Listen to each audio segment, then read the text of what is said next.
नमस्कार किसान एवं पशुपालक भाइयों, स्वागत है आपका हमारी खेती हमारे पशु यूट्यूब चैनल पर। किसान साथियों, आज हम आपसे जो जानकारी साझा करेंगे वो जानकारी है कि खरपतवार क्यों उगती हैं। इस विषय पे हम आपसे आज जानकारी साझा करेंगे। जैसा कि आपको पता है कि हर साल अलग अलग प्रकार के खरपतवार उगती हैं। किसी खेत में एक अलग प्रकार की खरपतवार उगती है, दूसरे खेत में दूसरे प्रकार की खरपतवार उगती है।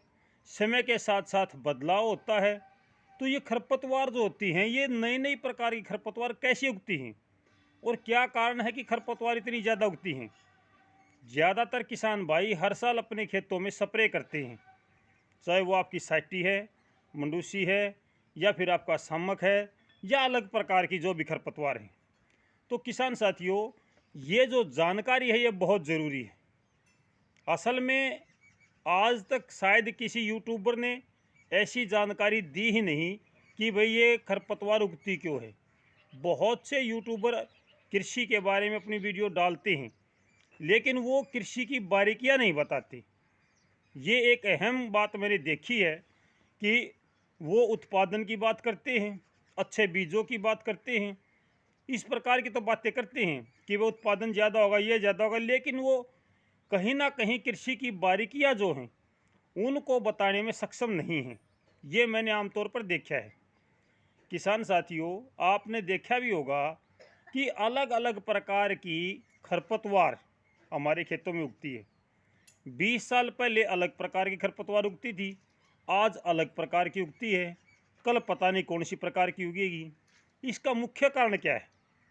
आज की जो हमारी चर्चा का विषय है वो यही है कि भाई अलग अलग प्रकार की खरपतवार उगने का कारण क्या है। सबसे पहली बात किसान साथियों, जिस ज़मीन में जिस पोषक तत्वों की या जिस साल्ट की मात्रा बढ़ जाती है, किसी भी एक साल्ट की मात्रा बढ़ जाती है, तो उसमें उस साल्ट को कंट्रोल करने के लिए उसी प्रकार की खरपतवार उगती है। आपकी समझ में शायद नहीं आया होगा। एक खेत में अगर अक्सारियापन बढ़ जाता है, अक्सारियापन यानी कि उसमें अक्सारियापन हो जाता है, उसका पीएच मान बढ़ जाता है, उसमें ज़मीन नमकीन हो जाती है, तो उसमें आम तौर पर साटी उगती है। साटी अक्सारियापन को ख़त्म करने के लिए उगती है। उसको वहाँ पे अपने भोजन के लिए प्रचुर मात्रा में भोजन मिलता है, काफ़ी मात्रा में उसको भोजन मिलता है। जो ज़मीन अक्सारिया नहीं है, यानी कि जो ज़मीन ठीक ठाक है, उसमें साठी कम उगती है। ये एक उदाहरण के तौर पर मैं आपको बताता हूँ कि भाई जिस प्रकार का साल्ट हमारी ज़मीन में बढ़ता है, उसी प्रकार के खरपतवार उगते हैं। हमारी ज़मीन के तासीर के अनुसार उसकी जो भौगोलिक संरचना है उसके अनुसार अलग अलग प्रकार की खरपतवार उगती है। जो चीज़ हमारी ज़मीन में बढ़ जाती है, ज़मीन की खुद की अपनी एक मेडिसिन्स होती है, एक दवाइयों की दुकान कहो इसको, मेडिकल होता है, कि वो अपने आप को संतुलित करने की कोशिश करती है कि भाई मैं जो है जो साल्ट बढ़ा है इसको खुद कंट्रोल करूँगी। लेकिन हम उसको कंट्रोल करने नहीं देते। हम किसान उसके ऊपर स्प्रे करते, दवाई करते हैं, हम उस खरपतवार को ख़त्म कर देते हैं। हम अपनी फसलों के लिए खरपतवार को ख़त्म करते, बिल्कुल ठीक है, लेकिन कभी किसान साथियों आपने ये ध्यान नहीं दिया होगा कि मेरे खेत में इस प्रकार की खरपतवार उगी क्यों।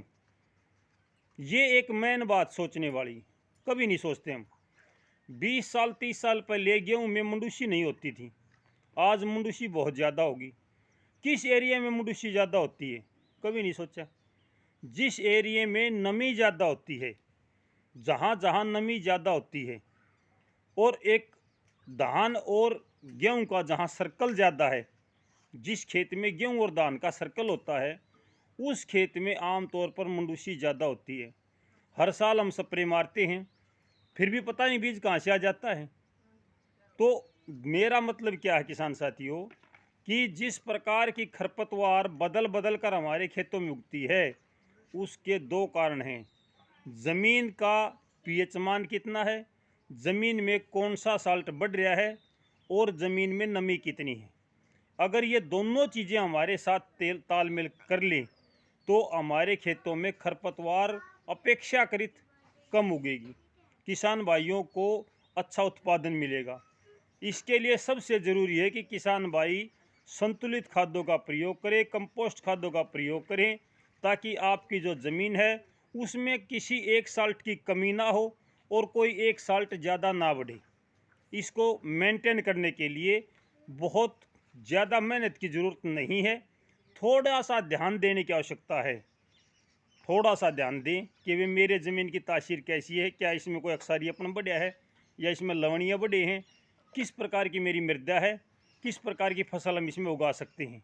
अगर किसान भाई इस प्रकार की थोड़ी सी समझदारी से काम लें तो निश्चित तौर पर वो अच्छी फसल के साथ साथ में रासायनिक खादों का कम प्रयोग और स्प्रे दवाइयों का भी कम प्रयोग करके काम चला सकता है, इसमें कोई दो राय नहीं है। लेकिन किसान भाइयों, अज्ञानता है, हम अनजान हैं, हमें पता नहीं है कि वे समस्या क्या है। हम लगातार उसमें दवाइयाँ, केमिकल, रासायनिक डाल रहे हैं, जिसकी वजह से हमारी ज़मीन दिन प्रतिदिन खराब होती जा रही है। तो मैं सभी किसान भाइयों से ये प्रार्थना करता हूँ कि भाई अपने खेत की ज़मीन को थोड़ा सा ध्यान रखें, देखें, समय समय पर उसका जो मिट्टी की जांच है वो करवाते रहें। उससे पता चलेगा कि पीछे मेरी मिट्टी की जांच में क्या आया था, अब क्या आया है, क्या चीज़ बढ़ी है।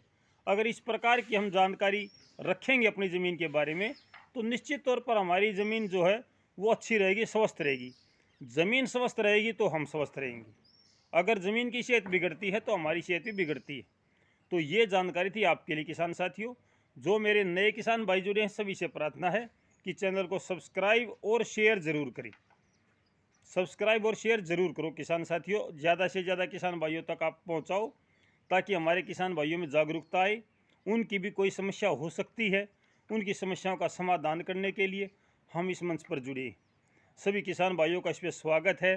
बार बार धन्यवाद करता हूं जो मेरे किसान भाई मेरा सहयोग कर रहे हैं इस मंच पर आकर के, मैं उन सब का आभारी हूं। तो आज के लिए इतना किसान साथियों, दोपहर को आपसे मौसम की जानकारी साझा करेंगे कि भाई 8 और 9 अक्टूबर को किस प्रकार का मौसम रहने वाला है। कुछ जगहों पे मौसम बदलाव की संभावना भी नज़र आ रही है। हो सकता है कि कुछ जगह पे थोड़ा सा मौसम परिवर्तन हो जाए। तो किस प्रकार का मौसम परिवर्तन होगा और कहाँ कहाँ होगा, देखते रहिए हमारी खेती हमारे पशु यूट्यूब चैनल को। अभी के लिए इतना ही, फिर मिलते हैं, तब तक नमस्कार। जय हिंद किसान साथियों।